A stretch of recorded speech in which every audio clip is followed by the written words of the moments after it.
अध्यक्ष माननीय राम सागर पाल जी हैं। आइए इनसे कुछ बातचीत करते हैं। पार्टी का एजेंडा क्या है? राष्ट्रीय पार्टी का एजेंडा है राष्ट्रीयता, मानवता और समानता। स्वतंत्रता के बाद आज तक जितनी भी सरकारें रही हैं, हमारे ओबीसी, एससी, एसटी समुदाय को कहीं भी कोई भी भागीदारी और हिस्सेदारी नहीं मिली है और न ही उनके साथ समानता का व्यवहार सरकारों द्वारा किया गया। और इसी भागीदारी को दिलाने के लिए आज राष्ट्रीय पार्टी पूरे उत्तर प्रदेश में तत्पर है और हर भरसक प्रयास हमारे राष्ट्रीय अध्यक्ष माननीय बाबूराम पाल जी कर रहे हैं कि ओबीसी, एससी, एसटी को उसकी भागीदारी मिले, उसका हक मिले।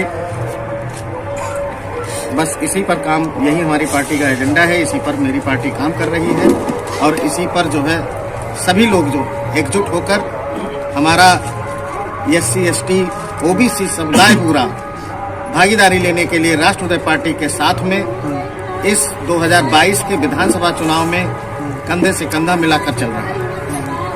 तो आप कोटा विधानसभा क्षेत्र में कौन कौन से कमियां या ऐसे पाए गए हैं जो अभी तक पिछली सरकार में पूरे नहीं हुए? अभी तक जो सरकारें रही हैं,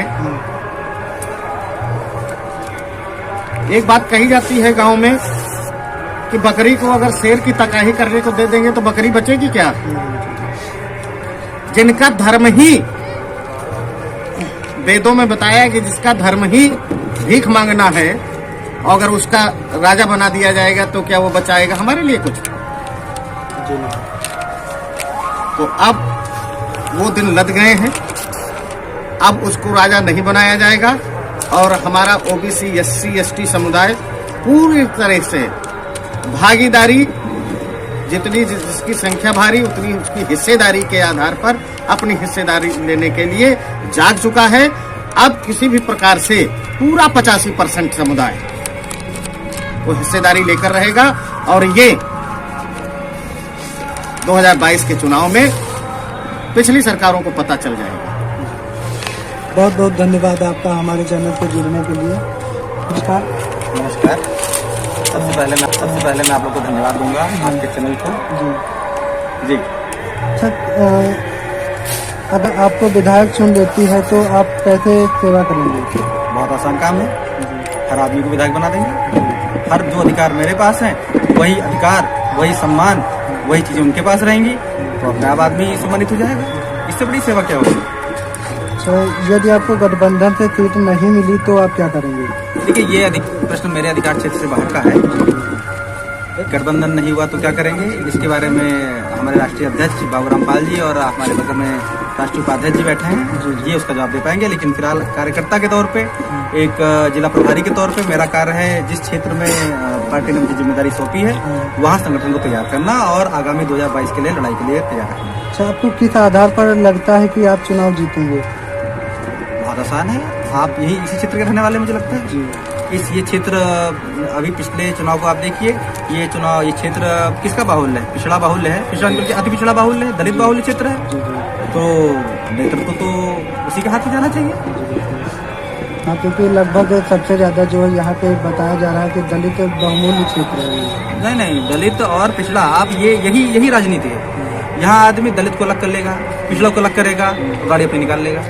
तो इसलिए अब ये हमारा झंडा देखते हैं ना, ये देखिए तो लगा हुआ है, दोनों रंग है। तो इसलिए मैं हमेशा अपनी बातों में पिछड़ा दलित बात करता हूँ, ओबीसी बोलता हूँ। और आपसे मेरा निवेदन है, पत्रकार की जितने भी पत्रकार मीडिया के लोग हैं वो कम से कम मेरे सामने पिछड़ा दलित शब्द का उपयोग करें, न कि दलित और पिछड़ा यूज करें। धन्यवाद आपके लिए। विधानसभा अध्यक्ष हमारे साथ जुड़ चुके हैं जिनका नाम है राम विजय मौर्य। आइए इनसे भी कुछ बातचीत कर लेते हैं। जी, आपका नाम क्या है? राम विजय मौर्य, विधानसभा अध्यक्ष 150 शिवका, राष्ट्रीय पार्टी। अच्छा, इससे पहले आप किस पार्टी में थे? इसके पहले हम बसपा में थे। तो बसपा का क्या कारण, मुख्य कारण हुआ जो आप उसे छोड़ दिए?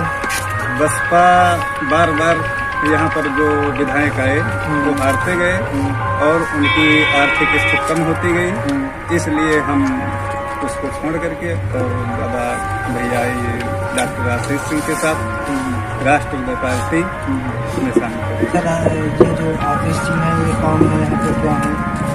डॉक्टर आशीष सिंह पाल हैं और ये यहाँ के प्रभारी और प्रत्याशी। प्रत्याशी कहाँ के हैं? ये विधानसभा से होता 150। इसके अलावा आपको क्या लग रहा है कि इलेक्शन में जीतेंगे या हारेंगे, आपको क्या लग रहा है?